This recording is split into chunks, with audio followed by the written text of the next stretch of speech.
Hello all dear light beings, मेरा नाम शीतल है और मैं अपने अच्युत मनी मनी चैनल में ट्रू सेल्फ में ट्रांसफॉर्मेशन से related energy update, knowledge, mantras और बहुत कुछ लेके आती हूँ। आप सभी को पता है दिवाली आ रही है और कल आ रही है रमा एकादशी प्लस वसु बारस। कल का दिन बहुत ही खास है। एकादशी का व्रत का अपना ही एक महत्व है। इसके ऊपर मैं एक सेपरेट वीडियो भी लाऊंगी, लेकिन आज मैं ये वीडियो बना रही हूँ ताकि मैं कल का जो दिन आ रहा है उसके बारे में बता सकूँ। तो कल है एकादशी, रमा एकादशी और वसु बारस। वसु बारस को कोई किसी जगह पे गो उत्सव भी कहा जाता है, काउडे भी कहते हैं। तो कल गौ माता से ज़रूर जुड़िएगा, क्योंकि गौ माता का बहुत महत्व है।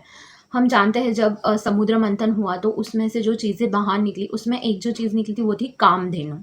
और ये सच भी है, गौ माता एक वात्सल्य का सागर है। जैसे ही आप उनसे जुड़ोगे ना, आपको पता चलेगा।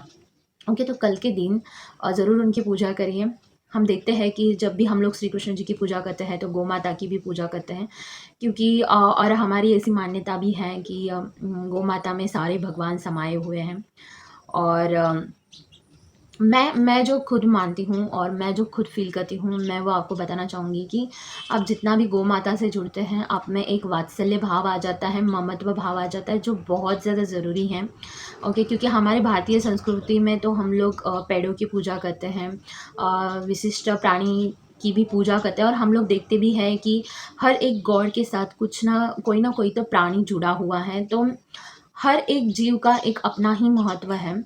तो कल जो आ रही है वसुबारस, तो गौ माता से जुड़ने का एक महत्व ये भी है कि आपको वो ममत्व भाव फ़ील होता है, आप खुद भी उसमें आ जाते हैं। ओके, क्योंकि एक शांति फ़ील होती है, आप कभी तो महसूस करना।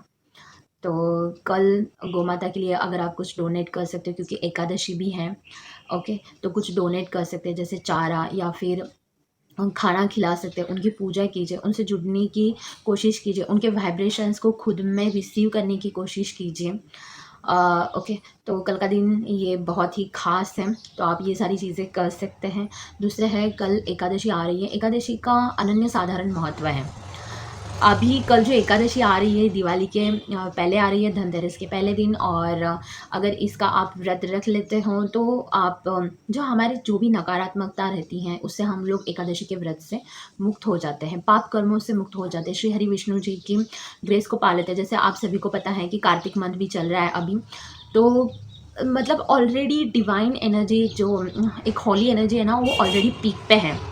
ओके, और एकादशी के व्रत से आप इवन दो अभी साइंटिस्ट भी प्रूव कर रहे हैं कि हर 15 डेज़ में हमारी जो प्लैनेट की जो पोजीशन रहती है वो ऐसी रहती है कि हम ज़्यादा से ज़्यादा कॉस्मिक एनर्जी को रिसीव कर सकते हैं अगर इस दिन हम लोग फास्ट रखें तो।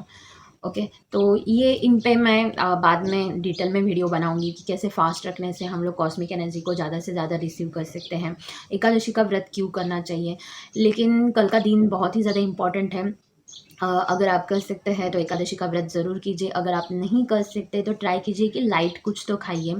ओके, और श्री हरि विष्णु जी से ज़रूर जुड़िएगा। आप उनके जो महामंत्र हैं, हरे कृष्ण कृष्ण कृष्ण हरे हरे, हरे राम राम राम हरे हरे, इस मंत्र का जाप कीजिए। आपको जितनी बार भी होगा, क्योंकि आप कितनी बार करते हो ये इससे ज़्यादा इम्पोर्टेंट है आप कितने दिल से करते हो। अगर आप बिज़ी हो किसी भी काम में, एटलीस्ट आप एक भी माला कर पाए तो बहुत अच्छी बात है। एकादशी के दिन कुछ तो दान करने का बहुत ज़्यादा महत्व है।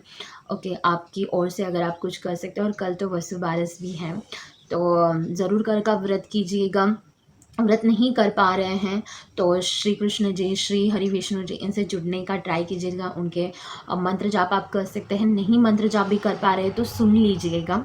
ओके, और गौ माता से ज़रूर जुड़िएगा, क्योंकि गौ माता से जो वात्सल्य बहता है और माता जो आपको प्रेम प्रदान करती हैं, ये एक अलग ही भाव है। जब आप जुड़ेंगे उनसे उस वे से, तब आपको पता चलेगा। और और एक बात ये है कि जैसे कल फ्राइडे भी है। ओके, तो कल के व्रत से आपकी ज़िंदगी में सुख शांति आ सकती है, समृद्धि आ सकती है, सारी नकारात्मकताओं से आपको छुटकारा मिल सकता है। और दिवाली तो इसी का त्यौहार है, हम लोग दिया जलाते हैं ताकि अंधेरे से उजाले में हम लोग जा रहे हैं।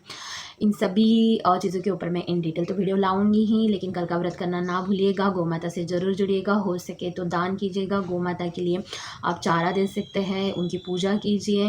उनके अगर कुछ ट्रीटमेंट गौ माता के जो चेकअप्स रहते हैं उसके लिए अगर आप पैसे दे सकते हैं। कोई भी फाउंडेशन अगर उसके लिए काम कर रही है, अगर कुछ नहीं कर सकते तो आप आपके आजू बाजू में अगर गौ माता है तो उनसे ज़रूर जुड़िएगा। और कल के दिन व्रत करना मत भूलिए। व्रत नहीं कर सकते तो ट्राई कीजिए कि ज़्यादा खाना ना खाएं या फिर सनसेट के बाद ना खाएं। और श्री हरि विष्णु जी का कोई भी मंत्र जिससे कनेक्टिविटी फील करते हैं और वो ज़रूर बोलिएगा। अगर कुछ ना हो पाए तो वो मंत्र को ज़रूर सुनिएगा। कार्तिक महीना भी चल रहा है, माँ तुलसी माँ से भी कनेक्ट हो जाइए। और एकादशी के दिन तो माँ तुलसी माँ से भी कनेक्ट होना चाहिए। अगर आपको माँ तुलसी माँ की अगर पूजा करना भी नहीं हो रहा है या आप धूप दिया अगरबत्ती भी नहीं लगा सकते, एटलीस्ट उनके सामने जाके उनको नमन कीजिएगा। ओके, क्योंकि देखिए एवरीथिंग इज़ एनर्जी। हम जिससे भी जुड़ रहे हैं ना तो उस एनर्जी का गिव एंड टेक हो रहा है। तो ये जो होली चीज़ें हैं जैसे गौ माता हो गई और तुलसी का प्लांट हो गया, बहुत सारे ऐसे प्लांट हैं। तो अगर हम लोग वहाँ पे जाके टाइम नहीं ज़्यादा बिता पा रहे या कुछ चीज़ें नहीं, जैसे माँ तुलसी माँ की पूजा का अनन्य साधारण महत्व है, मैं उस पर भी वीडियो लाऊंगी। ओके, तो अगर आप ऐसा कुछ भी नहीं कर पा रहे एटलीस्ट जाके उनको नमन ज़रूर कीजिएगा। इन वाइब्रेशंस को ज़रूर मतलब इनको फील कीजिए। ये जो वाइब्रेशंस रहते हैं जब आप उतना कॉन्शियस हो जाते हैं तो आपको फील भी होता है कि किस प्रकार का पीस फील होता है। तो आज के लिए इतना ही, और बोलते रहिए जय जय राम कृष्ण हरि।